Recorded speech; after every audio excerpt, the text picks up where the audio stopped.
Hello viewers, I am Rohit Sharma. Welcome to our YouTube channel जिप्सा educational training.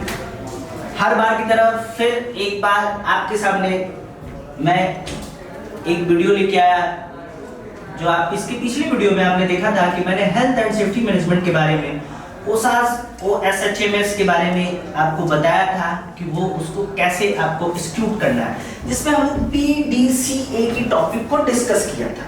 अब PDCA topic में एक मैंने नीचे में ए का मतलब एक्ट बताया था। अब एक्ट के बारे में कुछ हम लोग हेल्थ सेक्शंस के कुछ एक्ट से उठाते हैं। देखिए, हमारा जो 1948 एक्ट होता है, फैक्ट्री एक्ट 1948, इसमें हमारा जो हेल्थ सेक्शन आता है वो 11 से लेके सेक्शन 11 से लेके 20 तक होता है। मैं पूरा सेक्शंस को तो नहीं बताऊंगा, लेकिन कुछ जो सेक्शंस हैं आपको मैं बताता चलता हूं उस सेक्शंस में क्या है, आप उसको बहुत ध्यान से सुनिए। देखिए, सेक्शन 11 क्या कहता है? सेक्शन 11 आपको कहता है क्लीनिंग के बारे में, कि यानी आपके यहाँ आप जिस भी एम्प्लॉय को बुला रहे हो, जिस भी वर्कर को बुला रहे हो, उसको क्लीनिंग की सुविधा देना बहुत बड़ी बात है। यानी आपके साइट पे जहां आप वर्कर को ठहरा रहे हो, जहां पे आप लेबर को कर रहे हो, जहां पे आपको आपके जितने भी लोग काम कर रहे हैं, वर्क प्लेस हो या उनके रहने के स्थान हो, उस जगह पे आपको क्लीनिंग का ध्यान देना है, यानी साफ सफाई का ध्यान देना है। इसी सेक्शंस के माध्यम से आपको हर समय हर सेफ्टी प्रोफेशनल्स को हाउसकीपिंग पे बहुत अधिक ध्यान देना होता है।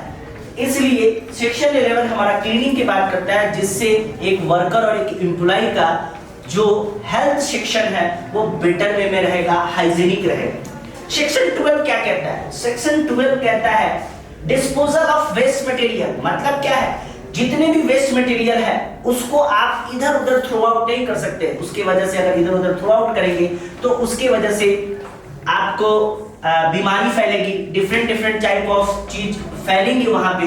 इसलिए हम लोग किसी भी कचरे को अगर उठाते हैं तो उसको उठाने के बाद हम लोग उसको एक प्रॉपर प्लेस पे प्लेस आउट कर देते हैं, और उसको अगर हमें लगे कि उसको डिस्पोज कर सकते हैं, उसको उसी मिट्टी के अंदर दबा देते हैं, तो हम लोग उसको दबा देते हैं, इसलिए उससे जिससे उस कचरे से बैक्टीरिया ना फैले। तो आगे हम लोग जानेंगे। हम लोग ने 12 तक तो देखा था, अब हम लोग बात करेंगे 13 के बारे में कि 13 हमारा क्या कहता है। 13 जो हमारा कहता है वो वेंटिलेशंस एंड टेम्परेचर्स की बात करता है। यानी हम अपने वर्करों को जहां भी रखेंगे, जिस जगह पे रखेंगे, जिस सिचुएशंस पे रखेंगे, उस जगह पे वेंटिलेशंस बहुत अच्छे से होना चाहिए, उनको टेम्परेचर्स फील नहीं होना चाहिए, उनको कोई गर्मी फील नहीं होना चाहिए। तो ये सेक्शंस हमारा इसलिए कहता है क्योंकि हम वर्करों को एक मैनेजमेंट सिस्टम बहुत अच्छे से दे सके।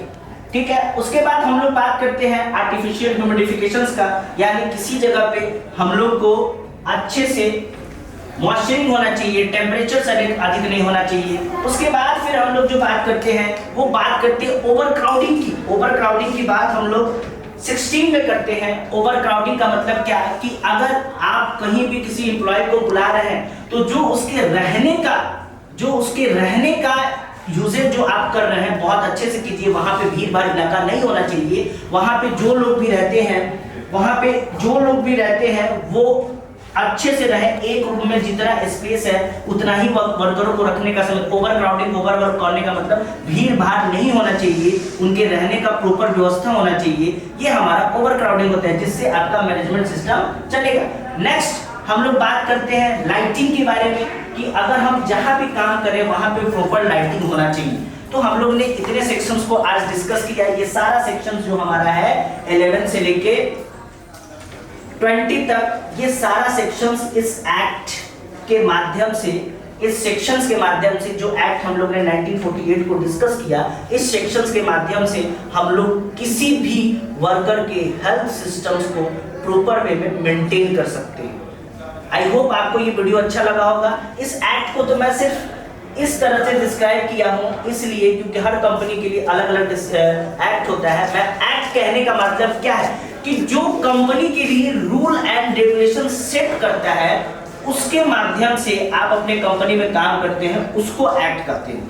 तो मैंने पिछले वीडियो में जो एक्ट की बात हुई थी, तो उसी एक्ट जैसे आपके कंपनी में 1948 एक्ट की एक चल रहा है, लागू हुआ है। और उस एक्ट में कुछ सेक्शंस हैं, तो उस सेक्शंस को देखते हुए आपको उस ढंग से प्लानिंग करना है, उस पे उसको एग्जीक्यूट करना है और डेली उसको मॉनिटरिंग और इंस्पेक्शन करना है।